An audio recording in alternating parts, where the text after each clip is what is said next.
Hey everybody, welcome back. It is the Fantasy Rugby Games. My name is Jared Dyke. I'm Ben Glauser. We're in, albeit a little bit late, but hey, that's life. But hey, at least we're able to sneak this one in. You know? Sorry. Yeah. I was. No, you're sorry that the Canadians didn't kidnap you. Let's be real.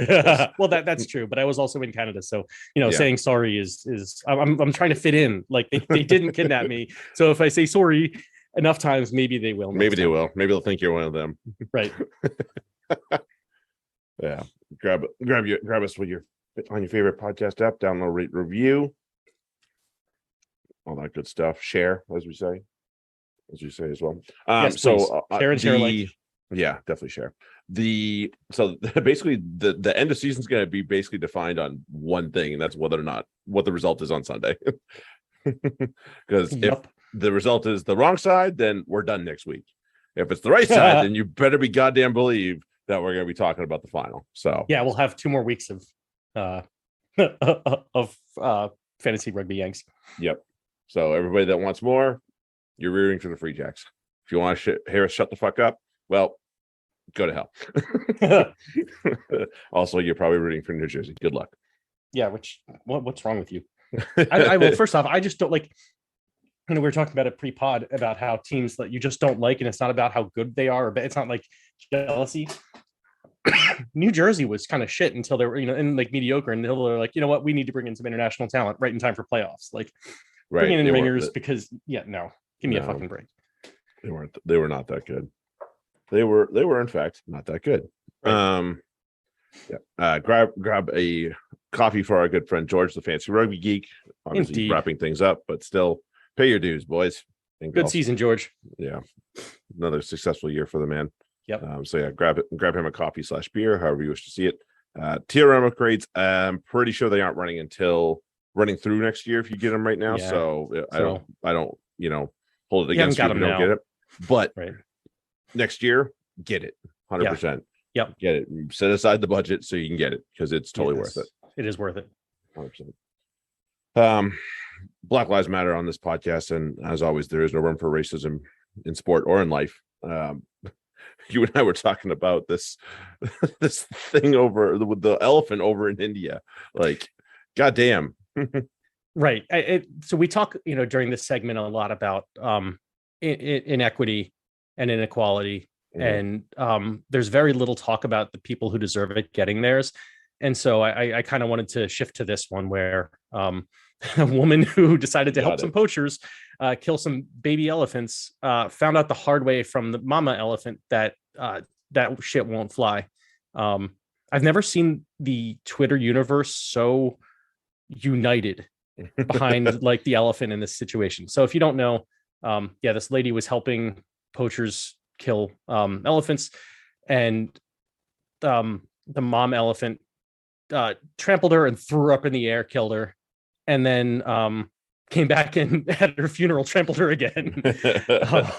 So yeah, I know everybody was like, what? Like before we knew the backstory, people were like, okay, what did she do? She obviously had it coming. What did she do? And now we know, and it's she had it coming. So right. Well, don't fuck with elephants. So like, don't help poachers. There's only one place where poaching is acceptable, and that's on the rugby pitch. At ruck time. Yeah. And only if it's the other team's ball and not ours. Yeah, exactly. No, they're not allowed to do that. No poaching my ball. Give me my bull.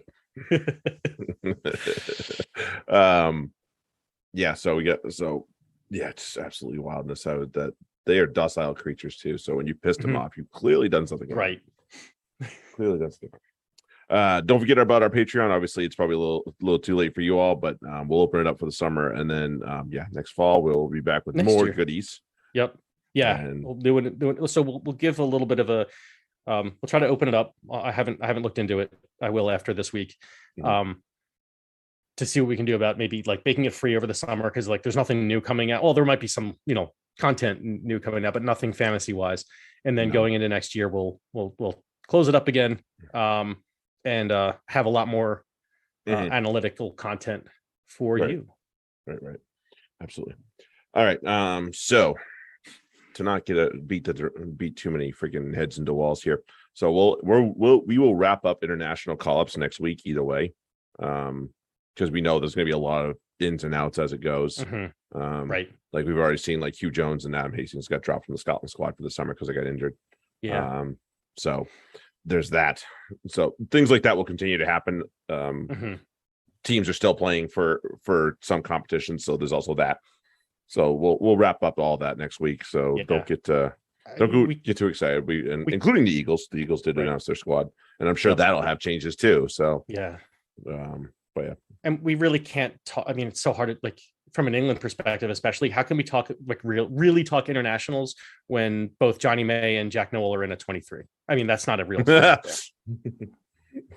Yeah, that shouldn't stay that way. If it is, right, I quit, and I hope Australia smashes them.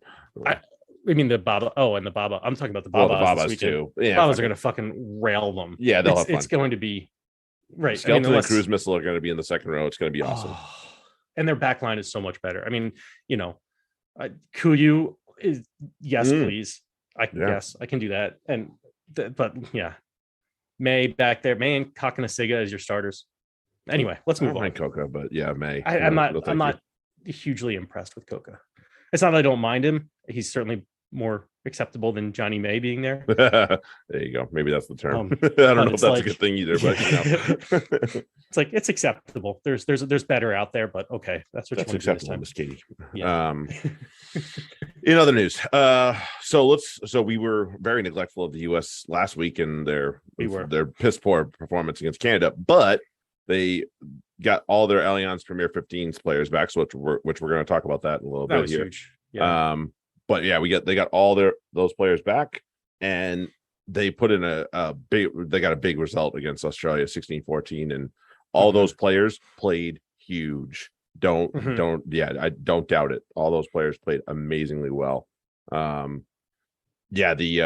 Especially up in the pack where you had Rogers and Johnson and KZ all step in. Cantorna, Detebo. God damn it! I always stumble on her name, and I feel so stupid. The newly capped Lottie Clapp coming in to play wing, and Katana Howard, who has actually, I think, given the U.S. a problem in terms of selection, because now it's like, who do you pick at 12? Because you have a lot of options for them there. Cantora can play 10 or 12, or Howard, and then you have Alev Kelter, who just doesn't look like she's going to come off the field right now. No, why would she? So and then you have Foster and Fury on the bench in this particular game. It's great. You have Charlie Jacoby on the bench as well. Summer and Johnson were both on the this is going to be great. But yeah, they put in a shift. Hope Rogers, holy shit, what a game. Like, she got player of the match, and deservedly so. I mean, she got the only try, but it was more. It was so much more than that. And she had good carries in space. Yes. She was doing good prop work around the pitch. She does. She does. And she's come a real long way. I think there was an article about her where she was saying, like, I'm one of the old heads now. And it's like, well, yeah, but you're also doing the things that you need to be doing. Yes. There's still, there's always room for growth. We can ask Vincent Koch about that. Maybe we'll talk about that in a little bit. But there's not much more you can ask from a prop. She played a good portion of the match, and she was an impact player on attack and defense. Right. And it took every bit of effort from them to hang on, because they only got one Cantorna penalty after halftime, so they were digging deep after a little while there. And I'll say Bridget Cayley played a lot better this match. Her passing was really on point, kept the pace up, and her accuracy helped set a little bit of a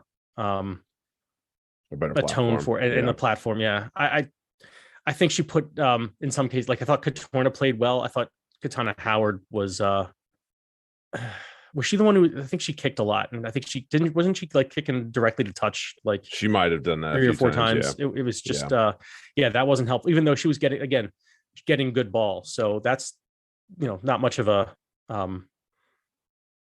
it's not like you can blame the 9 on that. So no. And that's good. That's a step up from Cayley's last match, and especially against to my mind, a tougher opponent. Yes, yeah, and I think it's a lot of minds, but I think I've already seen the lineup. I think Carly Waters is back in this weekend. Okay, which is you're not going to say no. I mean, yeah, she is the best 9 the U.S. has, so right. you really can't complain about it. Especially after spending the final part of her year over with Saris, it's that clearly made an impact. Certainly, so yes, but it's so good to have it's. Kaylee, I think, is especially like in just an energy player off the bench at that point. So that's all right with me. I'm yeah. good with that. Right. Yeah, I believe she is. I'm completely fine with that. Yeah, she is. Just pulled it up. Yeah, no. So big task, obviously, in front of them. The mighty Black Ferns face are who they face in their final match in the Pacific 4 series, and the highest they can finish is second. Unfortunately, I wish they had gotten some sort of bonus point against Canada. That would have helped. Right. But would have helped. But that's, I mean, when they did not play well against Canada, we all know this. Not a mystery by any means, whatsoever. But hey, that's all right. This is the important thing. Is not now. The important thing is we got a few months. Right. This is a good test. These are tests. That's and this is huge for them. Yeah. This is huge for them, so they can see what they have in front of them and what they need to work on. Yep. Good quality opponents too. All three of them, really. Indeed. So, even Canada. Yeah. Oh, shoot. No, especially Canada.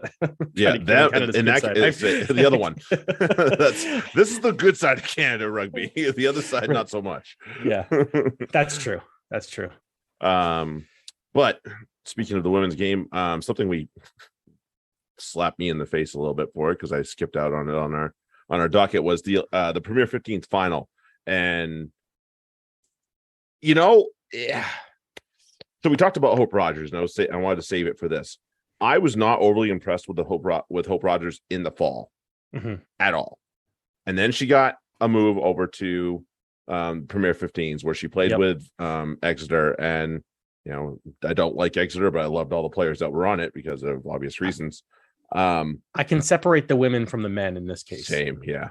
That's although super they showed easy that shitbag row, I was just like, ooh, yeah. Somebody hit him in the face with the ball. I just don't want to think about that. So yeah.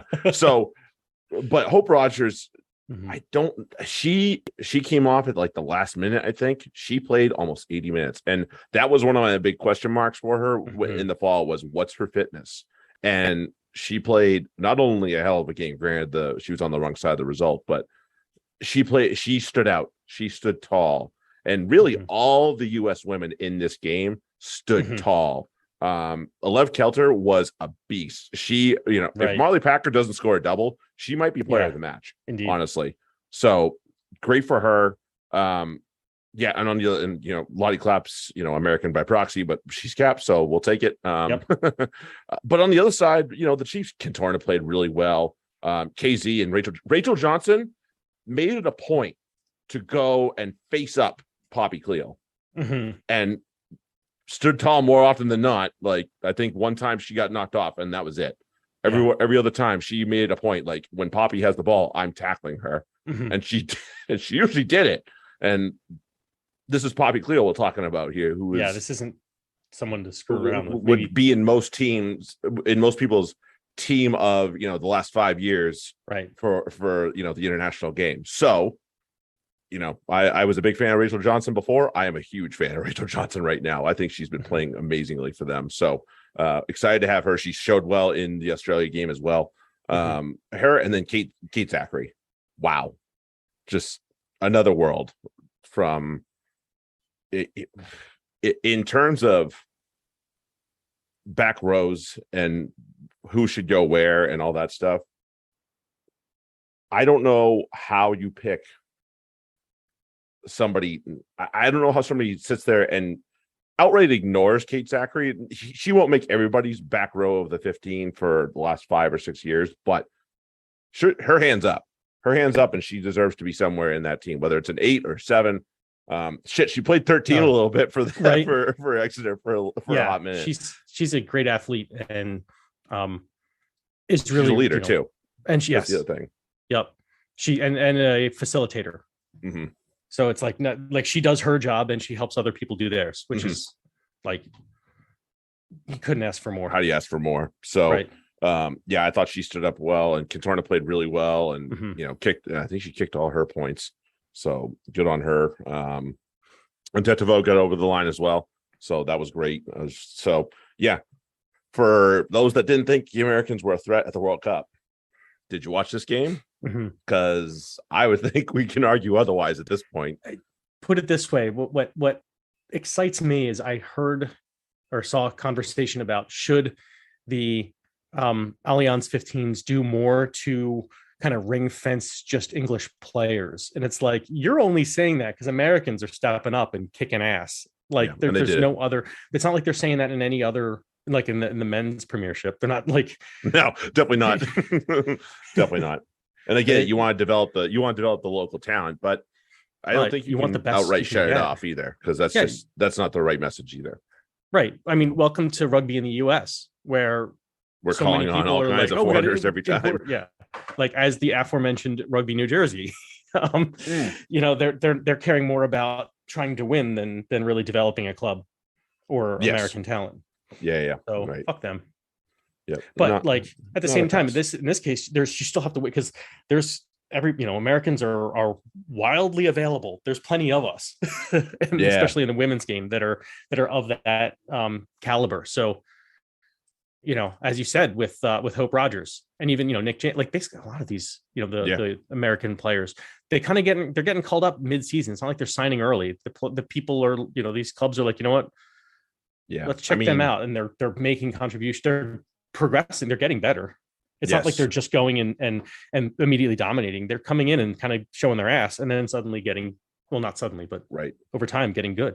That's what you want. That's what everybody wants. So, yeah, I mean, I think Kelter would end up being a real X factor for Saracens. Played a little bit of fullback, played a little bit at 13. Then she found her home at 13, and she thrived there. She really did.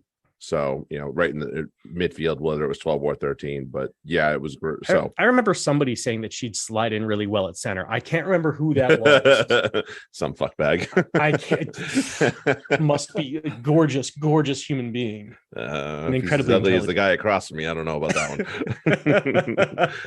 Well, I mean, we all have our opinions. It's true. All right. Let's go to the English semifinals for the men. First game up, Saracens Quins. Both games were fan-freaking-tastic. This obviously was many moons ago, so we won't spend too much time on it. But at the same time, it is worthy of notes here, there, and everywhere.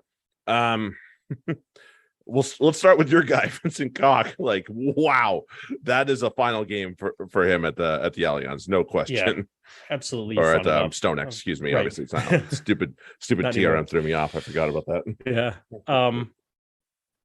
Yeah. But so there were an article came out this week too that about Koch, who didn't play. He signed with Sarries and wasn't really playing, and he was like, "Yo, Mark, what's up?" And Mark's like, you don't work enough. You don't do enough work. Like you do, the stuff you do is in the scrum and, in set piece and some open play is great, but your work off the ball is just not what we need. And holy hell, talk about, bringing players in and then improving them. Yeah. Vincent Koch went from, solid international, one of the better tight heads, to in conversation with like how many tight heads are better than him at in all phases of the game right now. And that you see it there, just line break, little dish off to Davis. Like, what the fuck? When Alec Davis is scoring, most useful thing that Alec Davies has done all fucking year. Right, it's just be there for Vincent Koch. So okay, fine. But like Koch made that happen. I mean, not that Daly put him through, but still, there, to be out that wide with your 13 and run that kind of line as a prop, as a tight head prop.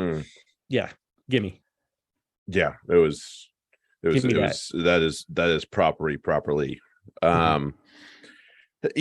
So, and then obviously it comes down to Saracens did well to get themselves in front once they kind of weathered the storm.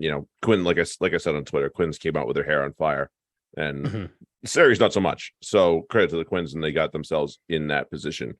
But you can't, anybody that wants to shit on the Saracens, like, you can't sit there and say that wasn't a hell of an effort to get themselves back in the game, get themselves in front, and then survive what were probably rusty and stupid mistakes made by everybody with, was it 3 yellow cards, and all of them within like 15 minutes of each other. Pretty much, yeah. So like, yeah, anybody that sits there and wants to shit on the team unity that this team has, and we talked about the Wolfpack defense, and goddamn, right, and they won those yellow card periods too. So I mean, to me, and you can attest to this, because I was almost relieved that Quinn scored first, because I like when the Saris run. And it's like, at that point, you never know which Saris. Sometimes they want to maybe they wanted to like sail it up a little bit, and slow the game down. But at that point, once Don Brandt went over, game on. It's time to go, because you can't let them get away from you. No. And so they still kicked a penalty, but then they started opening it up and really running. Yes. Most of that running done by one Benjamin Earl. Oh God. Who way to back it up. There's players who win that Player of the Year award and then lose the semifinal at home.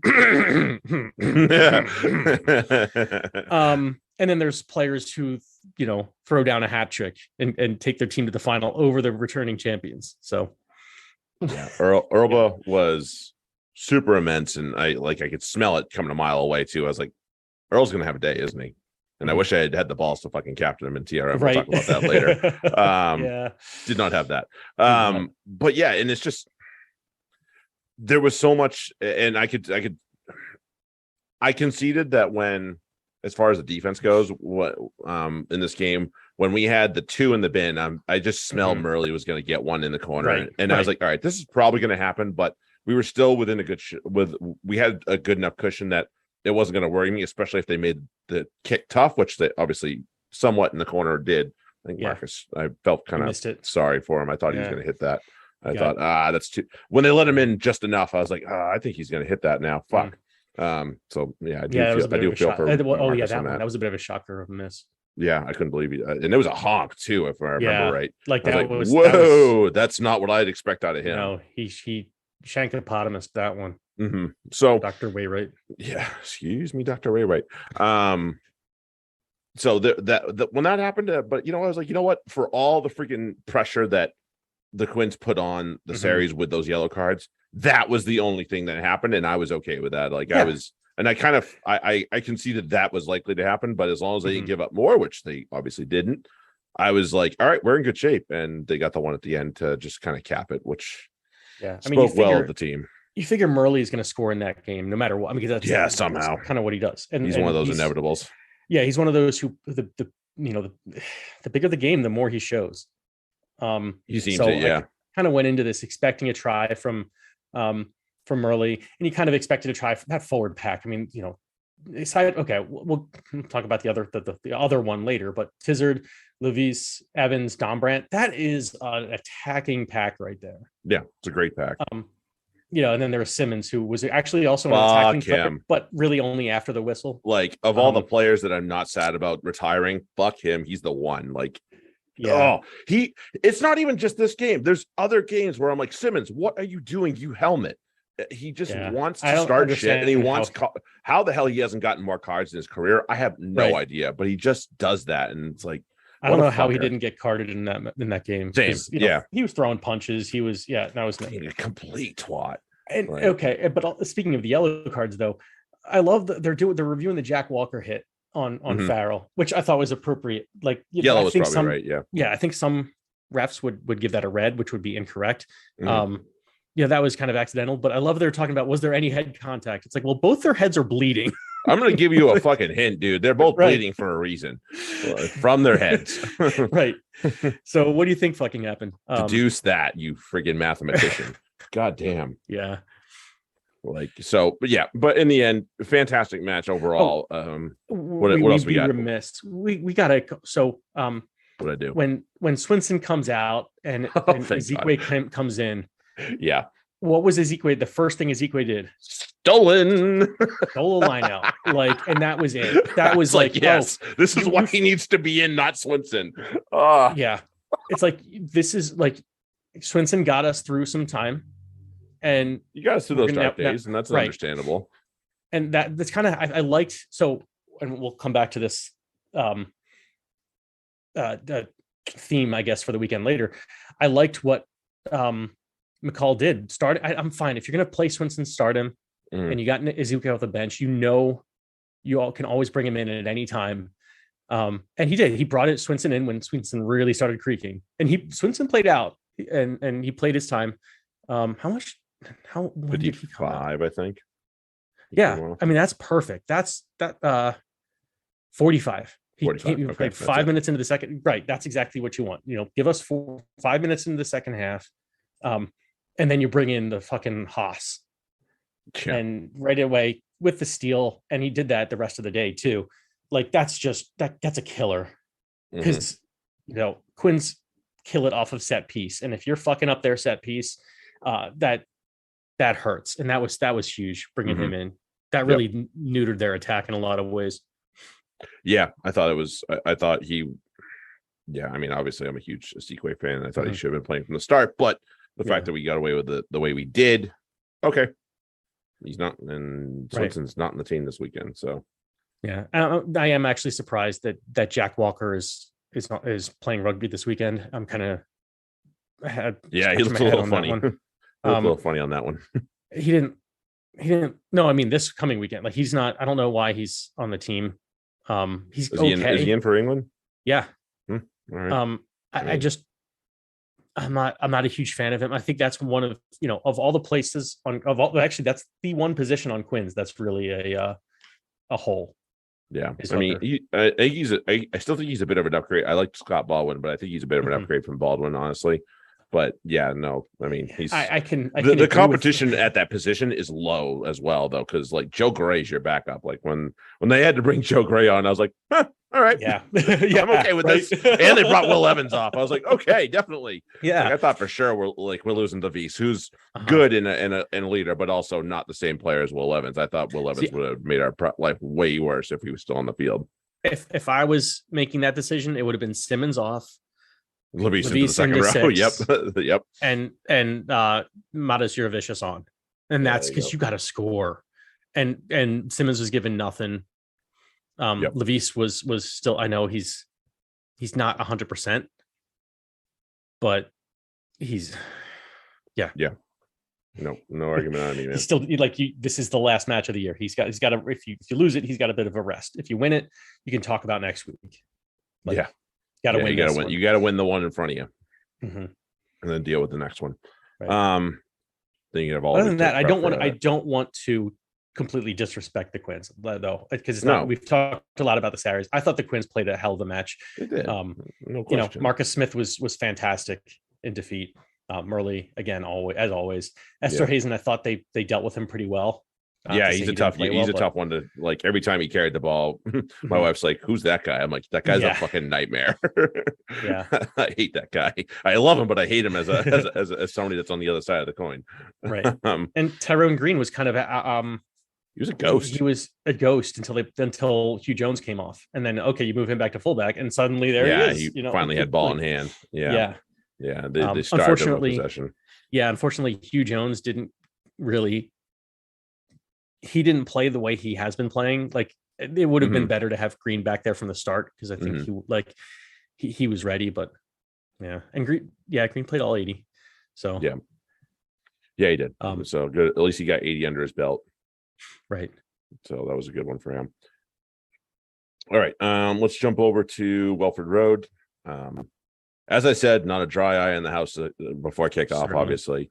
Can't imagine what the hell Ben Youngs was feeling as he was standing there on the field, about to go play a match, and think about, a person that was in his life so deeply. Yeah, sister-in-law, and like close. I mean, I'm sure they were super close. So you could see he was holding it back too.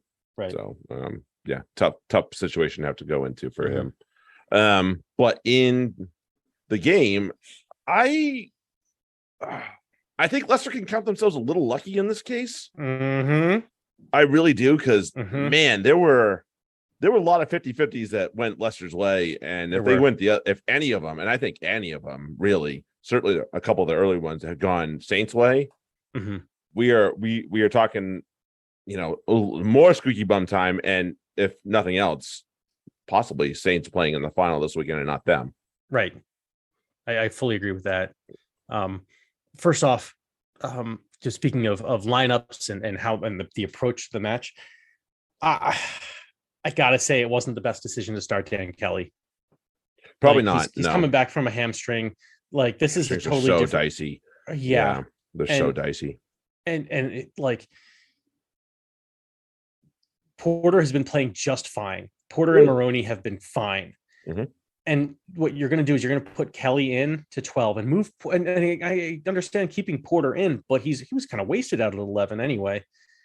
And ultimately, how long did that last anyway? You had to you had to push him over anyway, and bring in Burns.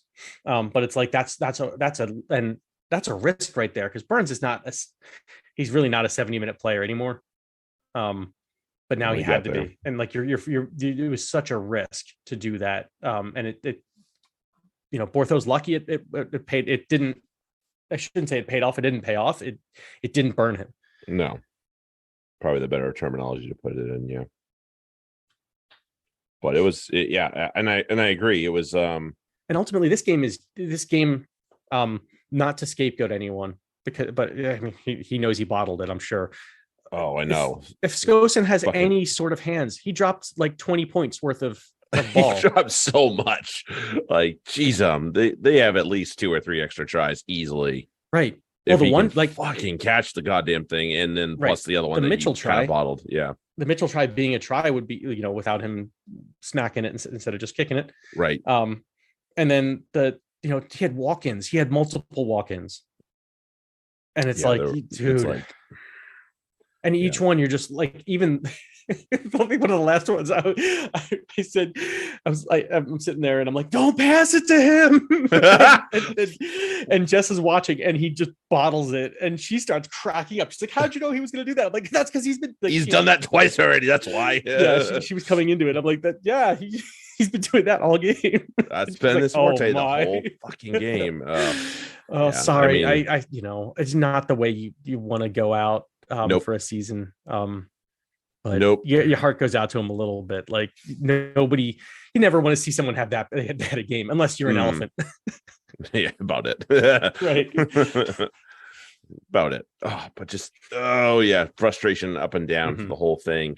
I honestly thought pulling freaking Sam Matavesi at the same time as everybody else was stupid. I was like, didn't like that. Leave him on. Haywood gave you nothing. Yeah, leave him on. He is giving you so much right now. Stop. Yeah.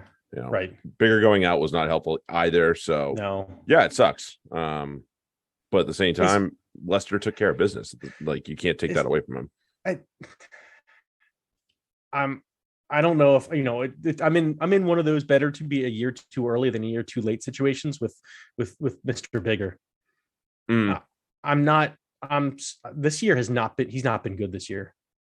Yeah, he's been a little off. I'm not at both levels. I'm not sure what to do with him. Yeah, he's a mystery right now. Yeah. I don't really like seeing that. I don't think I know he was obviously banged up, but he was a liability more than he was a help this match for the Saints. Yeah, agreed. On the other side of the coin, obviously we had a Leicester team that just kept rolling unquestionably. They had guys that just fronted up. Genji, obviously. I thought Jasper Beast had a very, very good game. He did. He had really a little bit of a shit housery early. Yeah, but got that out of the way, obviously. Right. Got that out of the way, and then he just took care of business after that. So whatever, if that's what it takes, okay. Yeah, he's got to get it out of his system, and he got away without getting a card. That's all that mattered. And then he fronted up the rest of the way. Yes, he did. So there was that, and it was a really solid performance overall from the team. And if you need to do one thing in semifinals, it is find a way to get it done. Yeah. Because it's not always easy, as Bristol Bears found out last year. And a few other teams have found out in previous years. It's not always just a layup. It's it's a little bit more complicated than that many times. It is. And sometimes their best defense is when the other team just can't catch a ball. But then again, it's like the goalie when the opposing shooter hits the post. That's all I gave him to. That's all I gave him to hit. Like no, yes, there was no one within 10 meters of Courtnall Skosian, but we put pressure on him, or we pressured the pass or something. Yeah. Yeah. I mean, not really, but okay, go for it. Yeah, whatever you want to call it, right? No, and that's not fair. Leicester did play well. I don't think, like, on the ranks of the weekend, I would put them as having played maybe 2A or 2B. It's like them and Quins are about on the same level for how well they played. So, I mean, they certainly played enough. They played well enough to win, as did Quins. Quins just played a team that played better. Yes. So it was the final that everybody was kind of looking at down the pipeline, saying, "Is this going to be it?" It is. It's Leicester and Sarries going forward, and it'll be. And we'll talk about it in probably about 45 minutes or so. Right. When we go to the other side of this thing, but overall, this is the one we probably thought we were going to get, and that's where we landed. Looking forward to it. It should be a very good match, and yeah, can't wait. Same. All right. Sorry to do this to you, buddy, but we got to go over the equator here and down to Super Rugby. And first thing we're talking about is Crusaders and Chiefs. And it was there for the Chiefs. It was so there. In so many ways. I was about to say the Chiefs lost this game more than the Crusaders won it. Probably true. True. The Chiefs were fucking stupid. I'm sorry, like in a lot of ways, yeah. Josh Ioane trying to throw a looping pass out, like he's got a 4-on-2. Oh, that was silly. He's got a 4-on-2. He's got two short runners on one, and like, instead of doing that, he tries to fucking fling it, and it's like he's first off, that guy's covered, and second off, now it's the other team's ball. Yeah. It's like, wait a minute, what are you doing? Yeah, you dumb fuck. and like, I think he had Nankerville right off his shoulder, and he's like, no, like, what the fuck? Why we gotta do that? and why we gotta do that? How many times did you see Brad Weber having to be the first rucker because somebody just was like, you know what, I'm gonna pick and go for no fucking reason, and it's like, no, get back here. And sometimes it worked out, but then they just were hucking the ball around, and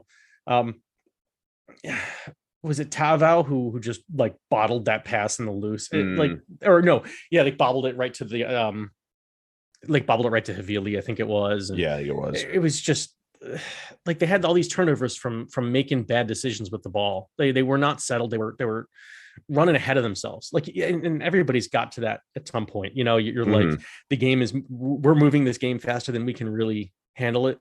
Right.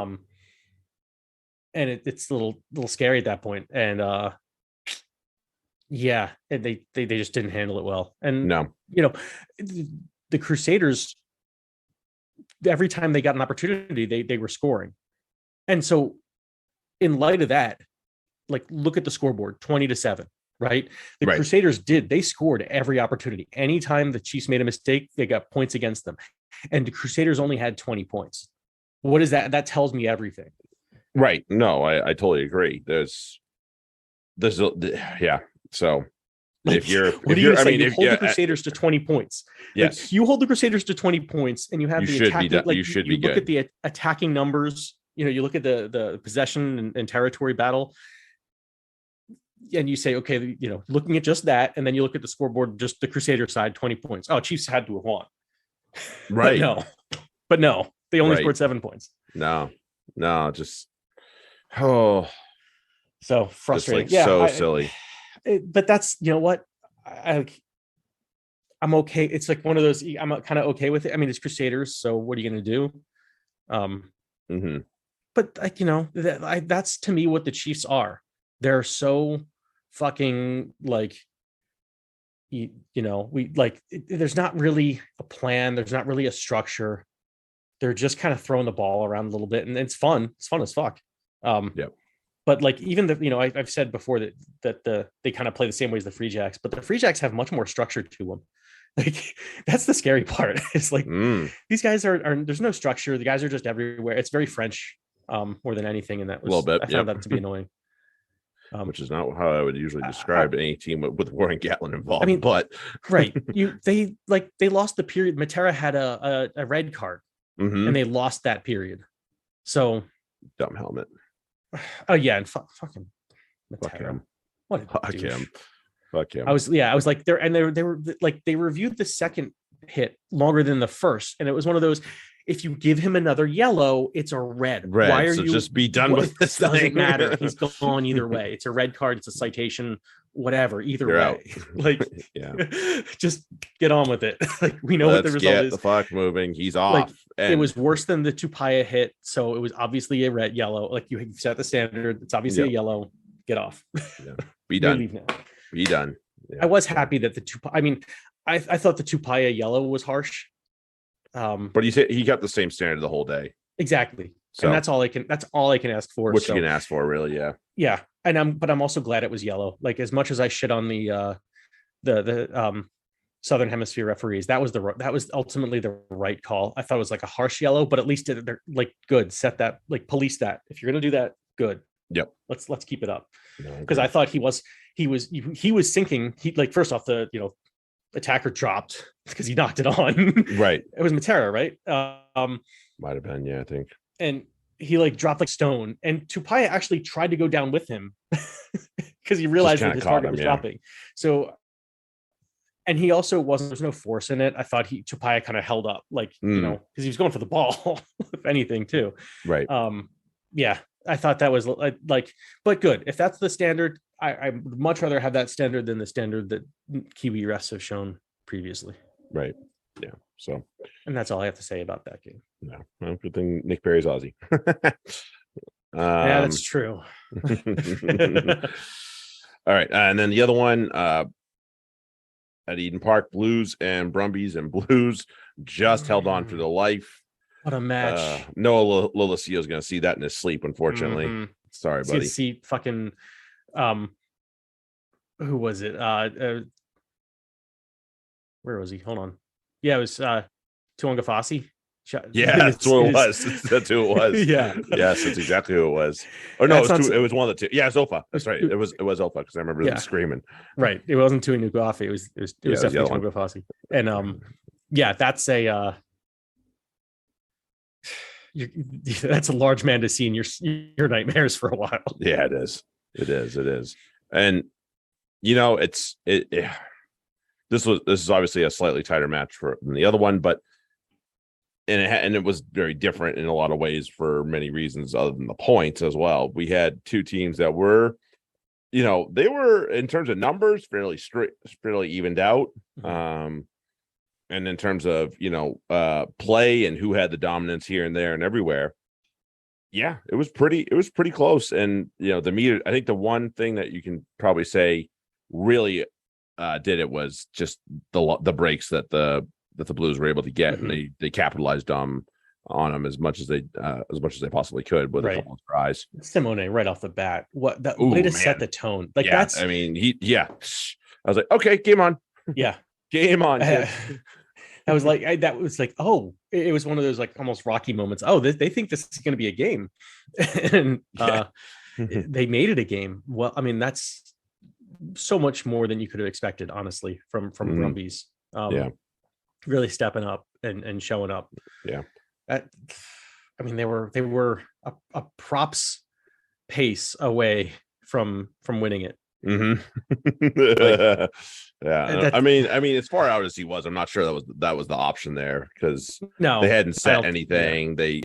Yeah. They give credit to the kid taking it on himself and saying, I'm doing this, but at the same time, they hadn't set much up, so they needed to. But right, it was like, whatever.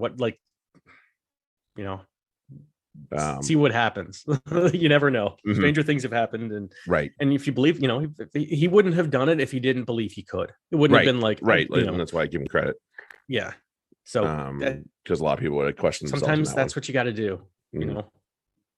Yeah. So, and also, really, if it wasn't for a heads up prop going all out, somehow. Also, so for those kids at home, meddling prop. You gotta, for those kids at home, you gotta know when you're fucking hurt, because Tom Hooper cost his team a turnover big time when he had his shoulder friggin' popped out, and I don't remember who kicked the dropout off that, whether it was Parafeta or if it was Bodie, but they both looked at him and said, "You my bitch," and they got him to knock it on. And I was just like, next time, know when you're done. Just like, I understand 17 minutes into the semifinal, but fuck, like, come on, man, your shoulder's clearly boned. Knock it off, right? So, and be a good teammate at that point. Like, it's not about you. It's about what's best for the team, and what's best for the team is for you to not be on the pitch. Right. I think, I think who they chose to bring on for him too says a lot, because people were all big about Jerome Brown. I agree. I don't like Jerome Brown a ton. So Luke Reimer was the choice.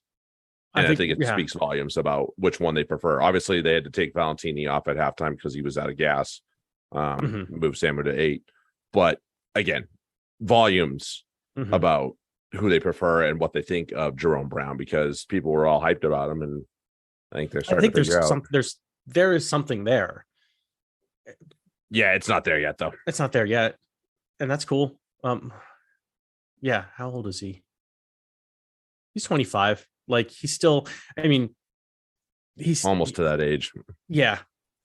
And like, I think he'll, maybe next season might be his breakout year. Like that, there's a lot, every so often he does some cool shit, and he's been solid in his tackles, at least when I've seen him play.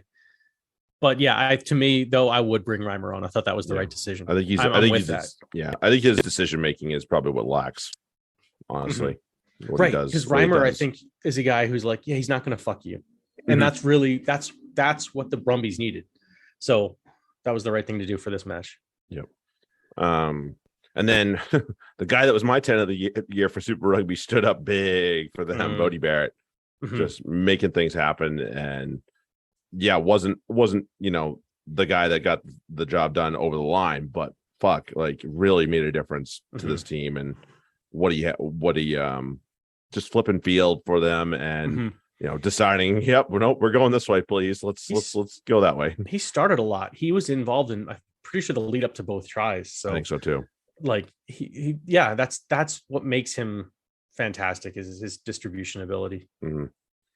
Yeah. So the guy that was Euro for the year, somebody else took his job and what he usually does. Yeah, the Brumbies. Lonergan got 2 in the same exact fashion you'd expect Flying God to get 2. Indeed. So hey, it's good on you. Yeah, not bad, kid. Not bad at all. And one final note, I do think, for me personally, being a guy that was a second row for a long time, I thought the best second row in this match was Darcy Swain.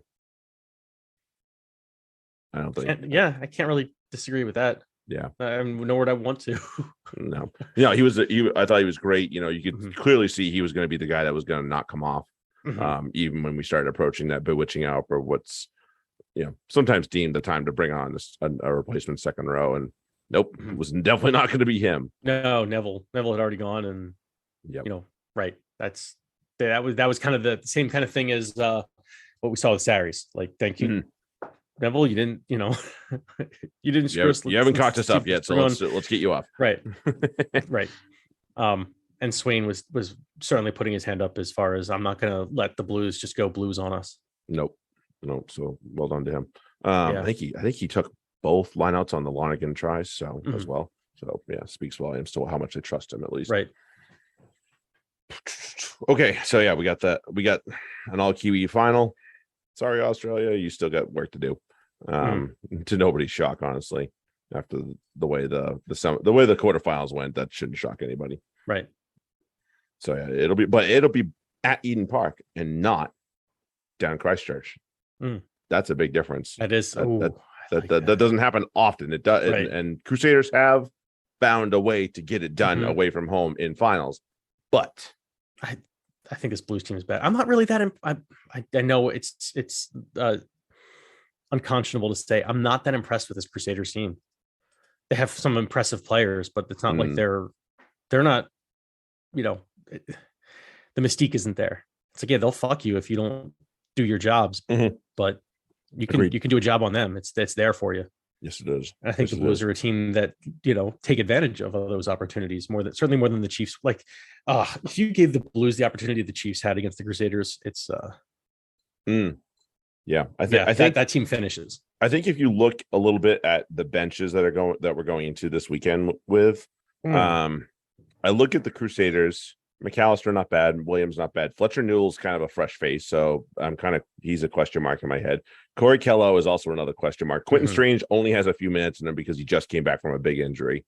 Yeah. We know our thoughts on Bryn Hall and Mitchell Drummond. Strange played, didn't he play 80? He played last week. Yeah, no, he did not. He came off the bench. Oh, okay. He came off. Oh, that's right. He came off for the Gallagher. Gallagher, I think. Yeah. We know our thoughts on Hall and Drummond. They're about the same, so whatever.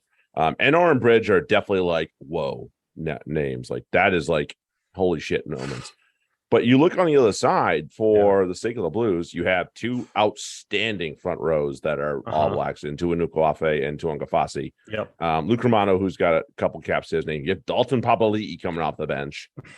Sam Knock, he's crap, not news. You have Bryce Heem and you have Zarn Sullivan. And I'll take Bryce. I'm not, Zarn, I can take or leave. Bryce Heem, I like. Yeah, I do too. So, and I do like Zarn Sullivan. Yeah, most people had him penciled in starting this year as the Blues fullback. But Stephen Perfetta stood up and said, "No, I'm doing that. That's my 15." Yeah. Thank you. So, credit to him.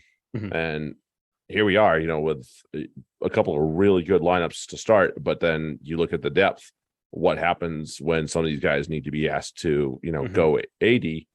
And they can't, because there's some guys that are going to be question marks. So, yeah, it'll be interesting to go see what goes down in Eden Park this coming weekend. Speaking of this weekend, Free Jacks know their opponent. We do now. It's going to be Rugby, New Jersey, coming back to the scene of crime. But this time, we're not going to pull our fucking starters at, Right. It's not going to be a mixed bag. It's not going to be A's and B's. Yeah, it's not going to be a mixed bag. Hopefully we leave what's his butt on the bench. Although is that lineup out yet? Not at last check. Let's have a look. See, shall we? Yeah, let's have a gander. Have a look. But yeah, and I thought we talked about try scoring contest and all that stuff. Oh, lineup is out. Yeah, who we got? Oh, is he in? He's starting. No, god damn it. Yeah. Centerevi, De Jager at 2 and 3. Larson and Van de Hoven, which we know. Van de Hoven. Yep. Peretti, Joe Johnson. Yes, Joe Johnston Peretti. And Vian Conradi. So like that. Delicious. Poland, Waka, Pelicana. Milan and Vanderbank, which is ever reliable. The new call up for Harry Wilson. Mitch Wilson gets a chart. Not Harry Wilson. Mitch Wilson gets a celebration here. Fife, DeWitt, Quentin. Oh, man, it should be Quentin starting. It should be. But hey, that's a guy you bring in, right? You let Sakara blow his load for 20 minutes. And then when he starts leaning on the rock, the first time you see him start leaning on the rock, that should be the fucking ultimate sign. Like, you're leaning on the rock a lot, dude. Stop. Yeah. You're done. Right. Younger. So we only have 2 back subs because Terrell Pites is back row sub. So that's the one thing kind of there. Yeah. But okay, Reeves and Younger. So I wonder if they're just not comfortable with leaning on some of the guys that would be in there. Yeah. Because I don't think Barlow's quite healthy enough. No. Yeah. So it'll be. That's a good. I like that lineup. I'm happy with that overall. Despite that, but whatever. That's been his. I know. Yeah, I don't get it. Yep. No. So anyway, but yeah, we talked about hopefully that doesn't make too much of a difference though, because they're New Jersey's big draw. That's their bat. Their wings essentially. And yes, if he's in charge of being anywhere around their wings, something else has gone horribly. Something's gone horribly wrong. So hopefully they can avoid giving up. Avoids giving up line breaks. That's my only consideration there. Keep that to that's all roar, shall we? He likes doing that. Yep. Let's see. Have they had it? And New Jersey, I thought they weren't that different from it. I mean, they didn't differentiate themselves from Atlanta that much. No, but I thought Atlanta played like poop at the same time. Exactly. They were hot garbage.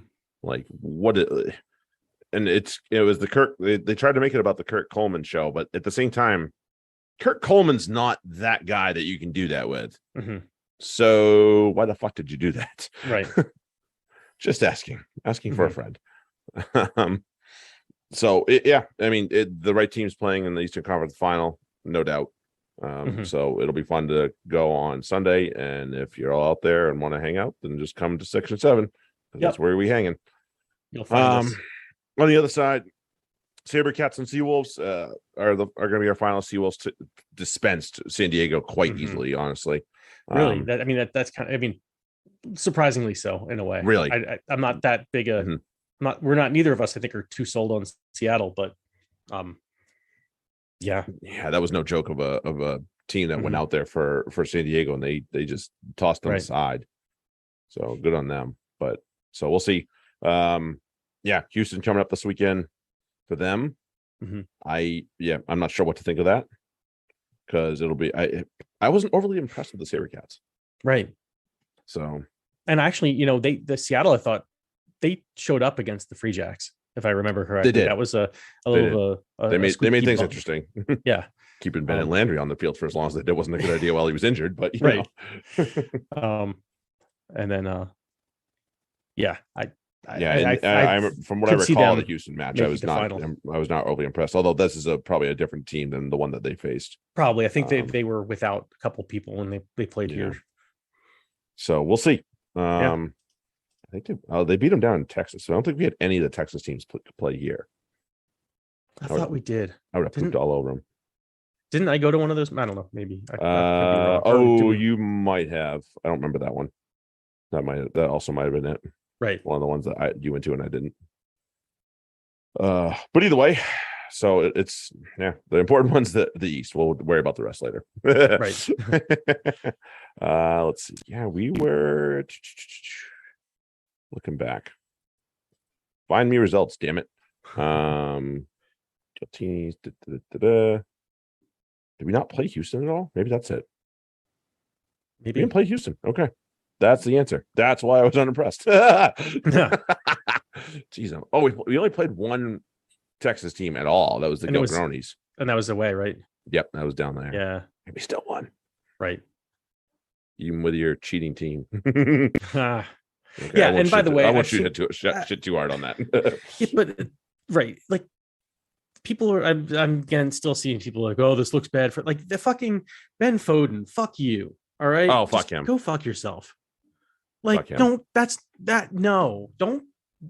talk bad about the family in public again. Like, don't ever take sides against the family again. Like, that's not what you do. You don't say, oh, this is really bad for the league. No, this isn't bad for the league. What would be bad for the league is if they did nothing. Like, you don't want that. It's sets a bad standard. You're always going to have right. Oh, what? You're always going to have teams that are willing to push the envelope. That's the thing. Right. And that's you have the way to come it down is. That's on what competition. It happens in competition, and it does. When you get caught, you fucking fess up. That's all you. That's the best you can do. And end of story. And when you don't do it, you get punished even more. So, like, that's the league is doing the right thing. So don't. It's not bad for the league. It's good for it shows that the league has integrity, and that's they so actually important. give a shit about the product in front of people, right? And it's not built on a house of cards, Right. There's right. No room for there's values. there's standards. Like, that's what we need. Yes, agreed. Okay. So yeah, we got that covered. Sweet. So like we said, we'll talk about internationals next weekend, and depending on results going on this weekend, we might be done next weekend, or we might have a couple more to go. We'll find out. But either way, and one or two more will give us a chance to talk about the upcoming internationals as well. So that'll be kind of nice. Not so bad, but and maybe do a short preview for the upcoming season too. Yeah, fantasy wise, little outlook for that one as well. Right, exactly. No question. And obviously we'll do all our thank yous and all that shit as well, depending on which episode that is. But remains to be seen. Don't look beyond Sunday right now, guys. All right, cool. So, yeah, we will. Our fantasy pod will be very brief this coming week here. So if you're hopping over there, we'll see you there for all of the 20 minutes that'll probably take us. And then, if not, then we'll catch you next week. Thanks for being patient with us, and we appreciate you all for listening. Have a good one. Later.